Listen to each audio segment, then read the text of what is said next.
Che la rottura fosse nell'aria lo si percepiva fin da ieri, quando il vice premier Luigi Di Maio ha raffreddato per l'ennesima volta gli entusiasmi di Veneto, Lombardia ed Emilia-Romagna, che vedevano finalmente l'autonomia a portata di mano. Ma il vertice di questa mattina a Roma è finito con uno strappo netto tra Lega e Movimento 5 Stelle, che il governatore Luca Zaia, solitamente pacato, non esita a bollare come una farsa scandalosa. Sono stanco, sbotta Zaia, di vedere come alcuni vogliono portare l'autonomia verso l'agonia. Sappiano però che finché ci sarò io l'autonomia non sarà morta, né tantomeno le istanze dei veneti. Inutile sedersi a un tavolo che non funziona con persone che il giorno prima chiudono accordi e poi cambiano idea e fanno l'opposto, hanno commentato fonti del Carroccio a incontro appena terminato. Casus belli, quella che i 5 Stelle considerano l'ennesima discriminazione nei confronti del Sud, la proposta di inserire le cosiddette gabbie salariali alzando gli stipendi al Nord e abbassandoli al Meridione.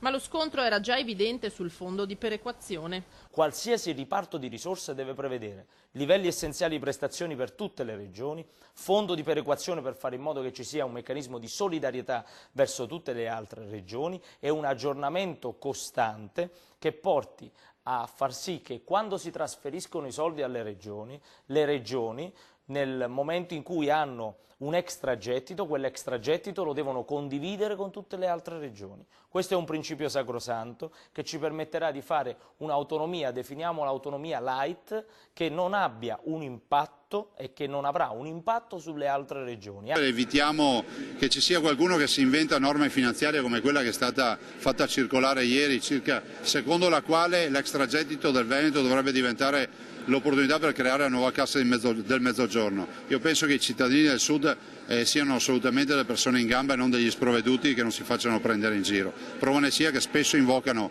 noi del Nord per andare a governare, vuol dire che si sono accorti spesso di che amministratori hanno. I 5 Stelle condannano il Sud all'arretratezza, sbottano oggi i leghisti, apprezziamo gli sforzi di Conte, ma l'unico modo per aiutare l'Italia e il Sud è premiare il merito e punire gli sprechi. Da Zaia infine una richiesta ufficiale. Chiedo formalmente ai grillini di presentare subito agli italiani la loro proposta di autonomia, dice, visto che si sprecano quotidianamente nel commentare la nostra, diamo per scontato che di autonomia sanno tutto e quindi presentino immediatamente, non tra 3 mesi, la loro proposta con un articolato e con la bozza d'intesa che intendono portare al Paese, continuando a prendere in giro i cittadini, conclude il Presidente. I 5 Stelle condannano il Sud al Medioevo e il Nord all'agonia.